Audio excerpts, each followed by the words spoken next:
Coucou Solène, bonne arrivée. Ça va? Merci. Prête pour la Drôme? Ouais.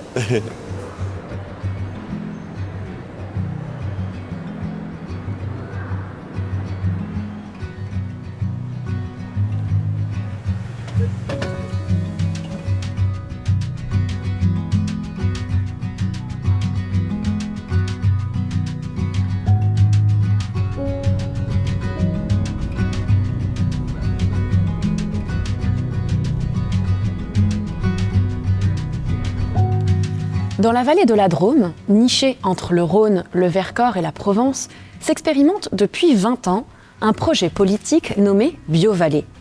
Au fil du temps, ce projet il a développé des grandes ambitions. Rendre l'eau propre et baignable, produire de l'énergie locale et l'agriculture biologique. Et cela a fonctionné. La BioVallée est devenue une image de marque, la première vallée bio de France. Mais 20 ans après, ce modèle il semble s'essouffler, car un nouveau constat frappe les habitants. Flambée des prix de l'immobilier, polarisation sociale et conflits locaux. Comment est-il possible d'écrire maintenant une nouvelle page de cette histoire? Comment dépasser l'effet club cloisonnant qui s'installe? Avec Solène, nous sommes rendus dans la Drôme. Aux côtés des locaux, nous voulions comprendre les liens qui se tissent dans la BioVallée et ensemble dessiner un nouvel horizon. Faire de la vallée de la Drôme une terre de relations.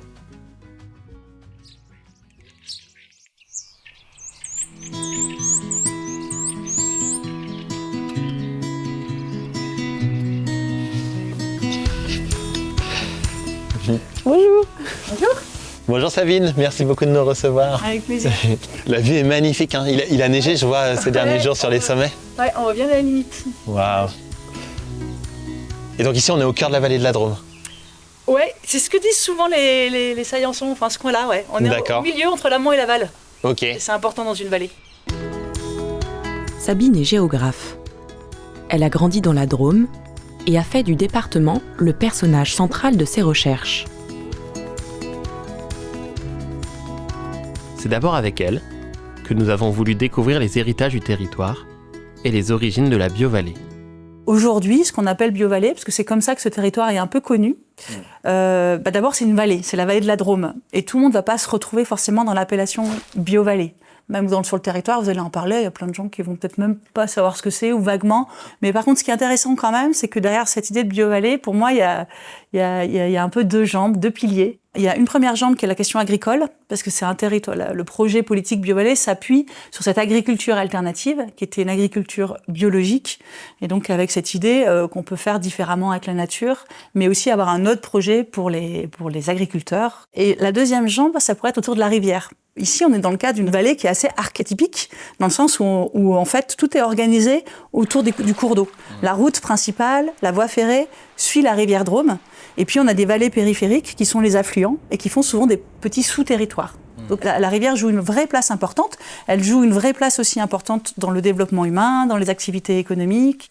Cette vallée de la Drôme, elle est quand même, et comme souvent toutes les vallées, elle a un amont et un aval qui sont assez marqués. Surtout la partie amont, ça fait un peu un sous-territoire qui historiquement est très ancien, culturellement, qui s'appelle le Diois. Et puis la partie aval, elle a une forme de territorialité beaucoup plus récente, et donc ça s'appelle le Val de Drôme. Et cette mise en récit, Sabine, elle a eu aussi, j'ai l'impression, un impact au niveau national, dans le sens où la vallée de la Drôme, justement, dans l'imaginaire collectif, est associée à ces dynamiques de transition écologique, au point d'avoir attiré énormément de néo-ruraux. De quoi ça participe à toutes ces installations nouvelles sur le territoire? C'est une bonne question. Alors, la première chose, à mon avis, ce qu'il faut remettre dans l'histoire, c'est que le mouvement démographique, il a commencé bien avant qu'on parle de BioVallée.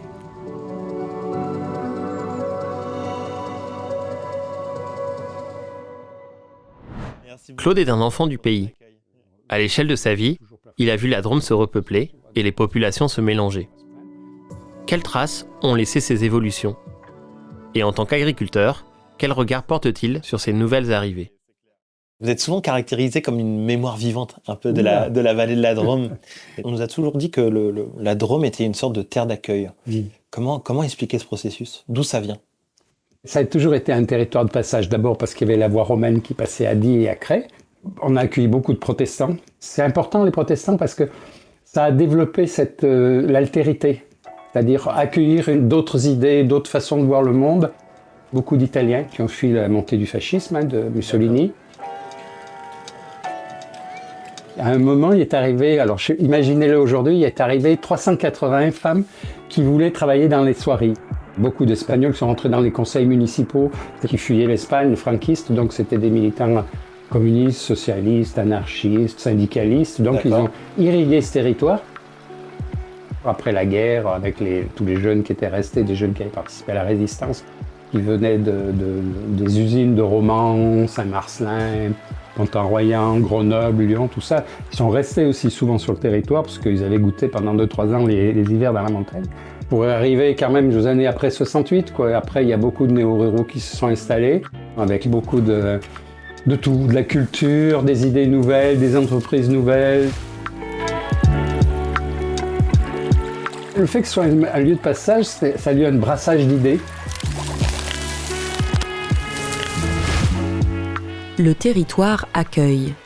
Les idées se mélangent et sur la durée, font naître un projet unique, celui de la Biovallée. Mais comment une idée, au départ utopique, peut-elle s'imposer petit à petit dans l'agenda local ? Pour le comprendre, nous avons questionné Yannick. Directeur de l'association, il est pour les élus du territoire le premier visage de la Biovallée. C'est sans doute une des particularités ou une des chances de ce territoire, c'est que justement les coopérations entre acteurs de nature différentes sont très anciennes et donc ça a donné finalement aujourd'hui de la création d'entreprises et avec des entreprises d'assez grande taille, d'ailleurs même de très grande taille puisque certaines d'entre elles ont été rachetées par des groupes à l'époque, mais c'est vraiment né finalement de démarches entrepreneuriales locales où des gens se disaient mais qu'est-ce qu'on peut faire sur ce territoire qui puisse avoir de la valeur et nous, tout en nous permettant de vivre. Bien sûr, on pourrait citer la réussite autour de la dépollution de la rivière, avec le travail des collectivités, du syndicat de rivière, de manière très importante. On voit qu'il y a quelque chose qui est de l'ordre d'un mouvement de fond, qui finalement, c'est un peu comme cultiver effectivement un terreau territorial qui va amener à pousser. Et ça nous fait dire qu'il se passe quelque chose d'un petit peu particulier, sans doute, sur le territoire. Mmh.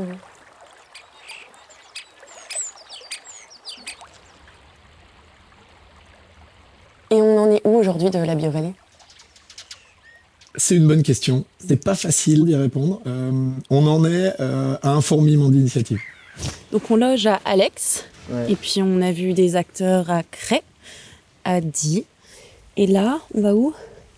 Montlahuc, je crois, non ? Montlahuc. Ouais, tout proche des sources de la Drôme. C'est chouette, ça. Et donc on remonte la rivière Drôme, de l'embouchure jusqu'à la source. Ouais, c'est génial, on va vraiment tout voir. On va suivre la voie de l'eau, un peu comme dans Avatar. Ouais. C'est stylé.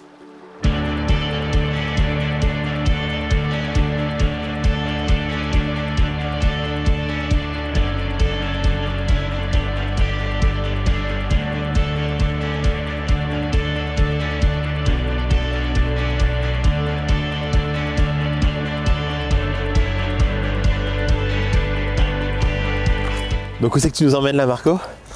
Alors là, on va monter en haut d'une petite montagne qui s'appelle le Cerduche, qui est très importante pour le village de Montlahuc. Justement, Marco, on s'était vu à Lyon, nous, et tu avais pris la parole sur le nouveau modèle agricole que vous portez ici. Tu nous disais t'inspirer des techniques de la permaculture. Or, ta ferme, votre ferme, fait plus de 1100 hectares. Il y a en effet beaucoup de forêts, de falaises, de landes, donc des terres qui sont beaucoup moins productives, on va dire. Nous, ce qui nous intéressait avec cette surface, c'était de se dire qu'on pouvait déjà agir à échelle de bassin versant. Donc avoir vraiment les effets des infrastructures qu'on mettait en place justement sur les cycles de l'eau, sur la biodiversité, sur la régénération des forêts et compagnie. Et puis l'autre aspect, en fait, c'était de se dire qu'on avait la chance que les anciens avaient capitalisé tous ces hectares et donc de pouvoir faire un modèle d'agriculture ensemble. On partage les terres, on partage les revenus, on partage le matériel. On est co-responsable de nos écosystèmes, c'est-à-dire qu'on fait ensemble, on réfléchit ensemble de façon à ce qu'il y ait quelque chose de vraiment cohérent pour aller plus loin justement dans la démarche. Souvent on a un éleveur tout seul, 365 jours par an derrière ses animaux, qui du coup a un peu cette contrainte de nourrir tous les jours, faire des parcs, etc. Et donc après, on se dit, il n'y a plus beaucoup de gens qui ont envie de faire de l'agriculture. Aujourd'hui, on a tous des enfants, on a envie de les voir grandir. Donc là, à 6 associés, c'est ce qu'on est aujourd'hui. Par exemple, on travaille un week-end sur 6 d'astreinte pour nourrir les animaux. Mais les 5 autres week-ends, comme le reste de la société, on a aussi le droit de profiter un petit peu de ce temps. Voilà. C'est le collectif qui fait la performance sociale. Ça, je pense que c'est un très beau message pour les jeunes agriculteurs qui veulent s'installer. Et par extension, ça peut rendre le métier un peu plus attractif. On continue vers le sommet, on va voir tes terres. Allez.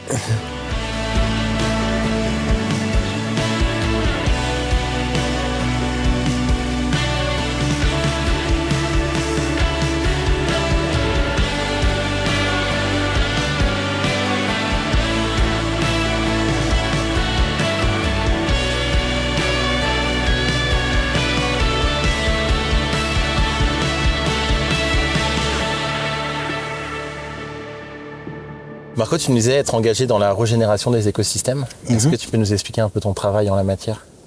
Nous, on est sur une ferme en montagne sèche, 1000 mètres d'altitude. Donc en fait, on a déjà des conditions qui sont un peu délicates. On a assez peu de précipitations, on peut avoir des gros épisodes de sécheresse et on a des vents aussi de plus en plus forts. Du coup, on a commencé à subir les effets du dérèglement climatique un petit peu avant les autres. C'est pour ça qu'on s'est orienté dessus. On est, comme beaucoup de petits villages de montagne, alimentés par une source. Le constat était que ça fait une 50aine d'années facilement aujourd'hui qu'on a une gestion de l'eau qui fait tout pour assécher. Dans ce petit bassin versant, à la base, l'eau elle était captée une fois pour le village et le reste repartait à la mer. Et une des eaux qu'on oublie souvent, c'est l'eau qui ruisselle sur les chemins. Elle fait raviner, elle embête un peu tout le monde, il faut réparer les chemins. Donc un jour, la mairie a fait ce qu'on appelle des revers d'eau, une espèce de petit talus sur le chemin qui permet que l'eau finisse dans le champ à côté. Donc on en a profité pour faire le même type d'ouvrage, des baissières, donc des fossés, qui diffusent cette eau et qui la répartissent dans l'entièreté du champ et qui l'infiltrent de façon à augmenter la réserve hydrique. On se sert 4 fois de l'eau, là où avant elle servait une seule fois. Et elle finit toujours par sortir et par continuer à aller au ruisseau et à continuer d'alimenter tous ceux qui sont en dessous. Et donc nous, aujourd'hui, on produit nos arbres, mais à l'époque, il a fallu qu'on trouve des arbres. On a profité grâce à la BioVallée de l'opération Sous les arbres, rejoignons-nous, justement. L'année d'après, on a profité du plan Haie, tout un consortium d'acteurs, en fait, sur le territoire. Et puis, depuis 2 ans, on travaille avec une structure qui s'appelle Des enfants et des arbres, où en fait, c'est une école primaire qui est conventionnée avec, justement, un agriculteur pour sensibiliser les enfants et aider les agriculteurs à aller planter des arbres.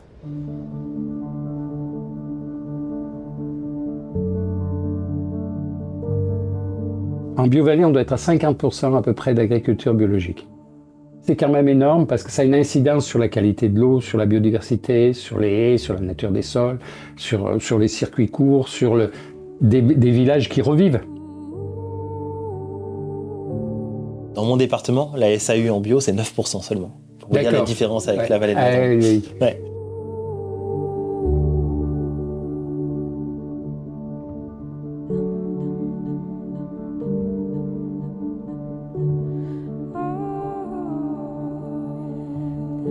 Grâce à l'engagement des habitantes et des habitants, le visage de la vallée a changé. Et le territoire est devenu attractif. Mais cela a aussi entraîné une autre conséquence. Gentrifier l'espace et séparer les gens. Comment est-ce que les locaux ont vécu tout ce développement de ce projet-là au fil du temps ? Ça dépend des locaux. Il y a toujours effectivement une sorte de, on pourrait dire, de double jambe aux dynamiques territoriales qui est celle effectivement de la mise en mouvement d'acteurs locaux et celle d'une sorte de relais d'énergie, de capacité entrepreneuriale aussi qui venait aussi de l'extérieur. Ce qui est une vraie chance chez nous, c'est que pour l'instant toutes les visions politiques portées par les intercommunalités sont favorables aux dynamiques de transition. En revanche, il y a des acteurs qui peuvent se sentir en danger, ou des acteurs qui peuvent se sentir à un moment donné sous des consignes un peu descendantes, en fait, qu'ils perçoivent assez mal. Aujourd'hui, la profession agricole, elle n'est pas dans une situation d'opulence, en tout cas chez nous, pas vraiment. Néanmoins, elle est soumise à des injonctions de transformation de ces pratiques qui sont très très fortes.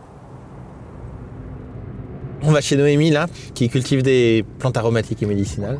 Elle a une petite parcelle au bout, là, j'ai hâte de voir ça. Elle est vraiment au milieu de la montagne.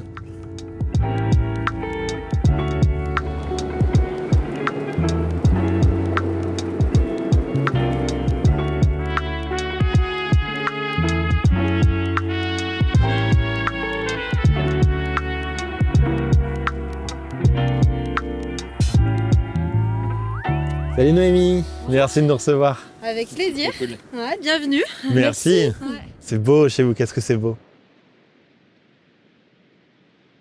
Je définis un peu mon métier de paysanne herboriste. Paysanne parce que je cultive les plantes, donc ça c'est une partie, la base vraiment du projet. Et puis après, il y a la transfo, donc ça peut être le séchage des plantes, la distille, les macérations dans l'alcool, dans l'huile. Donc toute cette partie transfo au labo plutôt, et puis après la commercialisation.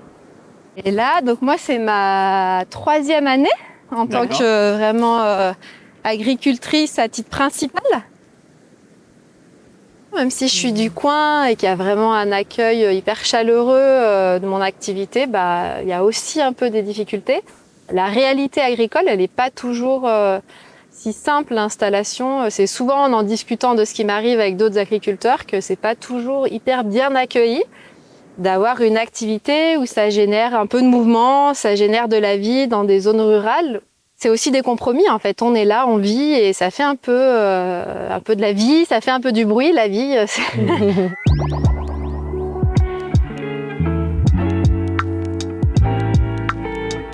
Allez, je vais faire un petit test, on va voir si vous reconnaissez.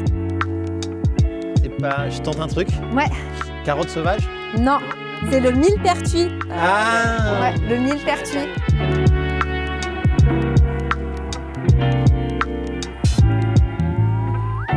Tu sais, on parle beaucoup des néo-ruraux. On parle pas assez d'une autre trajectoire de vie que j'ai connue aussi, c'est le retour au pays. C'est drôle parce que je pense que c'est peut-être une histoire de génération, parce qu'ici, en fait, on est vraiment plusieurs amis d'enfance à être revenus habiter là. Il y a un lien, je pense, quand dans l'enfance, tu as ce lien à la terre, à un terroir qui est fort. Je pense que ça reste. Moi, je rêverais en fait que Escoulin, il y ait encore une nouvelle dynamique avec un peu plus de jeunes, tout en s'inspirant des plus vieux qui sont ici, c'est important aussi. Mais de recréer une dynamique, ouais.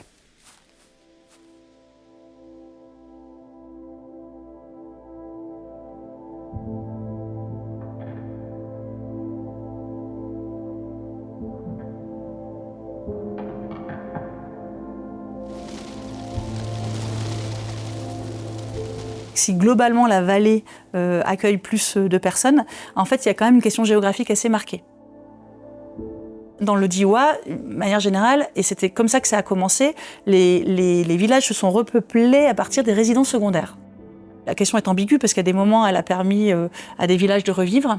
Mais elle est aussi à double tranchant parce qu'on a aussi un phénomène qu'on voit beaucoup dans le sud de la France, de résidences secondaires de personnes très aisées qui en tout cas font monter les prix du foncier et qui donc créent une forte tension, très peu de biens en location et un marché et un foncier très élevé par rapport à ce que des activités économiques ici pourraient générer comme revenus.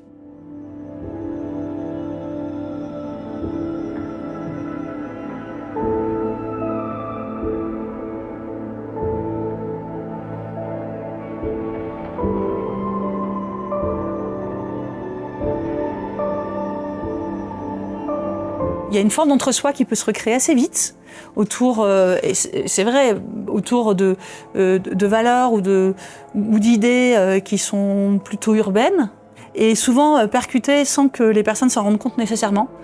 Elles arrivent souvent avec un capital culturel plus élevé ou des façons de faire qui prennent de la place dans les mots, dans l'espace, dans le temps. En tout cas, ceux qui étaient là avant peuvent aussi, eux, recréer leur entre-soi. Et ce qui fait qu'on a des formes de fragmentation. Ouais, on pourrait dire ça, de fragmentation, de vie côte à côte, plutôt que de réel mélange. Ces espaces de mixité et d'hybridation, il faut faire attention, on est possiblement en train de les perdre.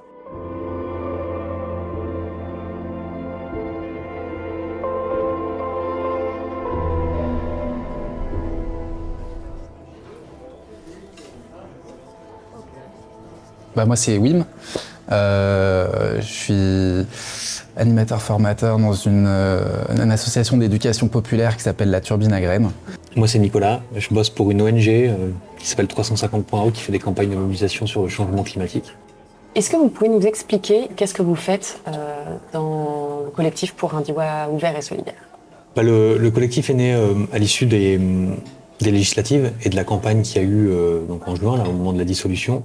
Le Rassemblement national avait quand même augmenté de manière très inquiétante son score et que si on faisait rien, on risquait d'être rattrapé comme ailleurs en France par la réalité. Le constat, c'est qu'une partie de la raison pour laquelle le RN augmente tellement dans un territoire comme celui-ci, c'est qu'il y a une sorte de sentiment de dépossession. De dépossession parce qu'on n'a plus prise sur grand-chose d'une manière générale. Si on renforce des clivages, en fait, une sorte de prophétie autoréalisatrice, quoi. On renforce chacune dans son sentiment d'être laissé de côté.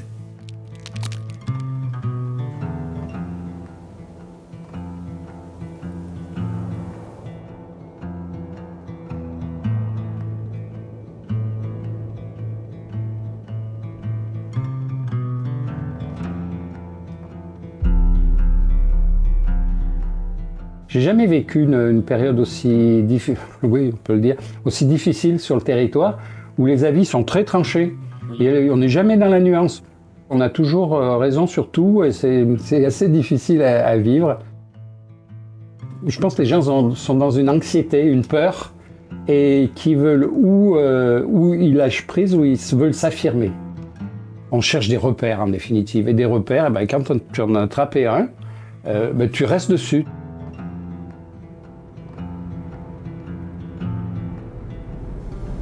Je regardais les news encore hier et je me disais qu'entre l'actualité politique française, la Syrie, l'élection de Trump, quand même parfois c'est à se demander si tout ce qu'on fait ça sert à quelque chose. Ouais, t'as raison, je me posais la question aussi l'autre jour. En même temps, tu vois, je me dis que les territoires c'est quand même l'échelle du vivant, l'échelle du lien. Une échelle qu'on peut s'approprier aussi, on peut agir ici concrètement. Peut-être qu'à notre modeste échelle, on peut redonner un peu de joie, un peu d'espoir.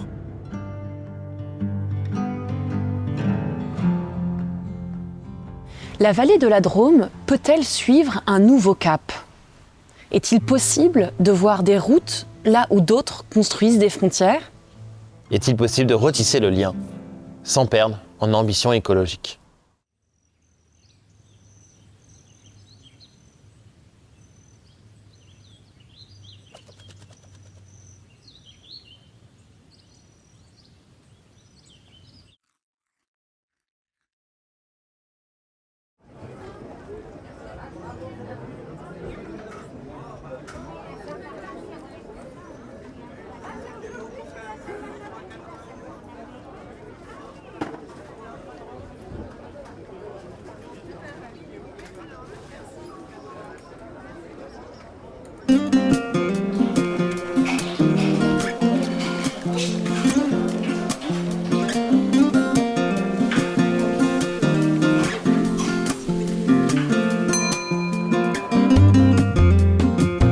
Je m'appelle Léon, j'ai 22 ans, j'habite à Cray. Je suis en service civique ici, à les labos de Paulette. Est-ce que tu peux nous dire qu'est-ce que c'est que les labos de Paulette ? Parce que nous, on a beaucoup entendu parler, on était très curieux de savoir ce que c'est aussi. Carrément, c'est une association d'intérêt général qui a une 50aine de bénévoles. Le but de l'association, c'est vraiment de promouvoir la mixité sociale. Donc là, derrière moi, on a une cuisine qui en fait va récupérer les produits et les transformer et permettre d'avoir des menus à des tarifs qui sont abordables, qui sont d'ailleurs multiples. Mais c'est aussi du coup de la récup dans plein de réseaux, dans les grandes surfaces, auprès des producteurs, auprès des artisans. Et du coup, ça fait quoi d'avoir 22 ans et puis d'habiter la Drôme ? Moi, je trouve que c'est cool parce qu'on a quand même... on a voix au chapitre déjà. Je trouve qu'il y a de plus en plus de gens qui essayent de nous donner l'opportunité de parler. Nous-mêmes, beaucoup de jeunes que je connais, etc., ont vraiment cette envie de parler, de participer et de créer des trucs. Et à ton avis, d'où vient chez toi cette motivation à donner du sens à ton travail ? Je pense que déjà ça vient de ma famille, de mon éducation et aussi de la Drôme en fait. De cet état d'esprit qui est là et qui est partout et qu'on a envie de de participer à ce truc, que tout le monde est justement un peu lié, tout le monde est presque communautaire, comme je disais. On a tous une envie commune de faire quelque chose. Vous allez tous vous chuchoter en secret. Allez-y, 1, 2, 3, secret.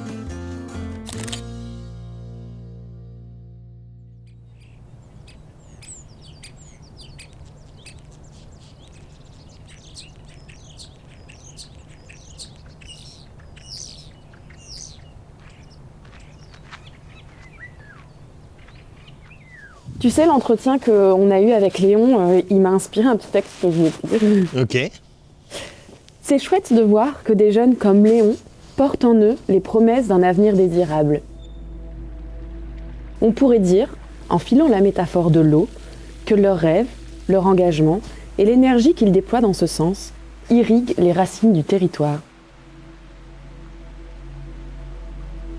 Et tu sais ce que je me dis, Solène, en t'écoutant, c'est que il y a un enjeu à ce qu'ils restent dans les villages aussi, ces jeunes-là. Parce qu'ils apportent de la nouveauté, de la créativité, mais souvent ils sont appelés vers la ville, quoi. On a besoin d'eux pour vitaliser nos communes.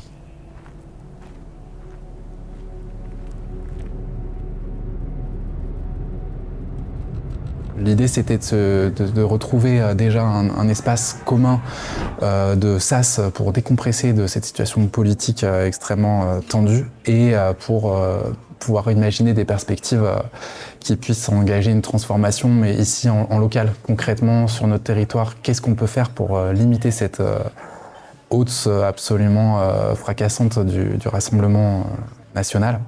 Et puis voir aussi comment on contribue finalement nous-mêmes à des clivages qui reproduisent de la division sociale, de cette remise en cause d'une gauche qui se regarde faire et qui se demande comment en fait elle contribue à finalement créer des clivages et des impossibilités de se parler dans différentes factions de la population. Donc concrètement, les actions qui ont été menées, c'était le fait d'organiser des grandes rencontres publiques, des débats en groupe, des discussions en groupe à partir de sujets qui sont amenés par les participants et participantes. Il y avait tout ce débat d'en fait, faut-il parler politique ou pas? Ou est-ce que c'est la relation avant tout? Ou est-ce que aussi il faut pouvoir s'autoriser à parler des questions de la cité ensemble, donc parler politique? Et dans un second temps, l'idée c'est vraiment de démultiplier les actions, du coup, qui peuvent être, comme on l'a dit, d'essayer de combiner des choses qui vont faire partir de la culture locale, populaire ou de pratiques sociales diverses et aussi de remettre un sens politique dans ce qu'on va pouvoir faire. Puis après, il y a tout ce qui est vraiment le travail de voisinage, de nourrir de la relation pour pouvoir renforcer le tissu social, simplement un jeu de société, un apéro, mettre en place des choses qui créent du lien et qui font que il y a les représentations petit à petit qui vont tomber et on va pouvoir aussi se relier à l'humanité de l'autre, quoi. Précisément, comme on se croise au quotidien, en fait, on peut arriver à discuter d'une autre manière que peut-être dans une grande ville ou encore plus dans la vie politique nationale. Et donc arriver à trouver des manières de dialoguer sans renier sur les valeurs.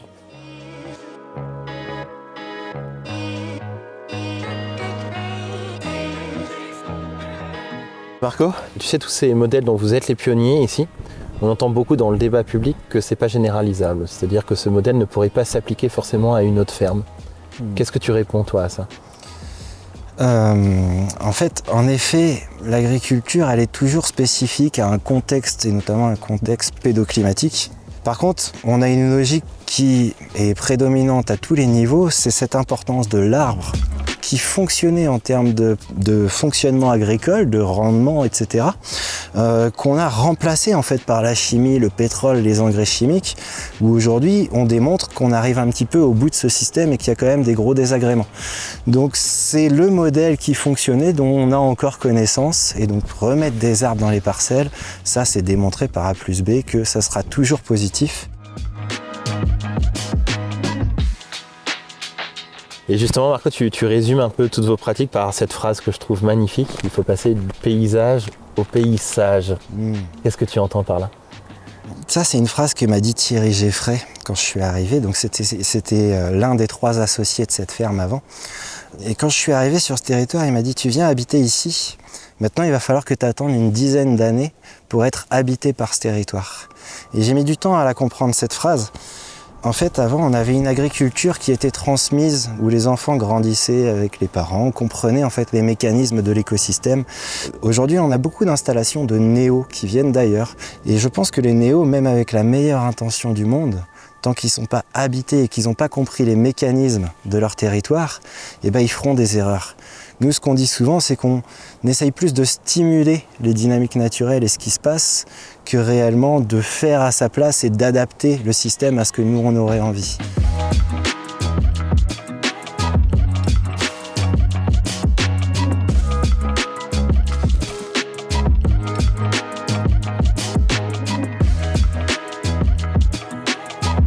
Quand tu plantes un arbre avec tout le monde, c'est un outil formidable pour faire du lien social sans s'en apercevoir, parce que autour de l'arbre, quelles que soient tes opinions politiques, religieuses ou philosophiques, tu as envie de planter un arbre. Et puis, c'est beau de planter un arbre, c'est un geste qui compte. Le corps participe à la plantation de l'arbre, tu vois, c'est physique, c'est important parce que c'est pas du discours hors sol. Selon toi, comment est-ce qu'on pourrait réussir à cultiver cette ambition commune en relevant tous les challenges d'aujourd'hui et en essayant d'embarquer tout le monde?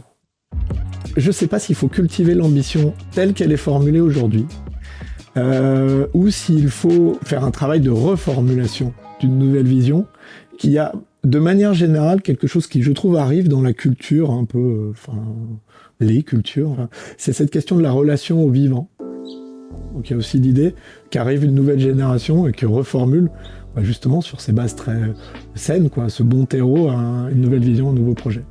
Que ce sentiment que BioVallée a un intérêt pour ma vie du quotidien, que ce soit quelque chose qui soit partagé, mais pas théoriquement, que ce soit partagé dans le vécu, en pratique, par tout un chacun.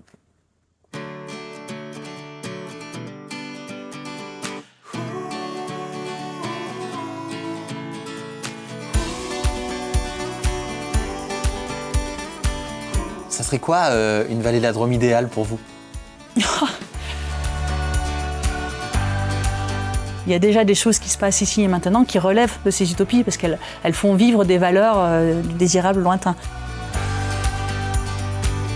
Comme les pionniers de l'agriculture biologique, comme aujourd'hui tous ceux qui développent des fermes paysannes et sauvages, ou comment on peut réaccueillir du vivant au sein des fermes, comment on équipe les agriculteurs de compétences naturalistes. Un autre exemple de ces utopies réelles, c'est ce qui s'est passé ici, sur cette commune à Saillant, en termes de démocratie locale, et qui donc a essayé d'autres formes démocratiques. Donc d'une certaine manière, moi, la vallée de la Drôme idéale, elle est déjà là. Toujours dans cette idée d'essayer d'aller dans une forme de radicalité dans la pensée, dans les valeurs qu'on veut incarner.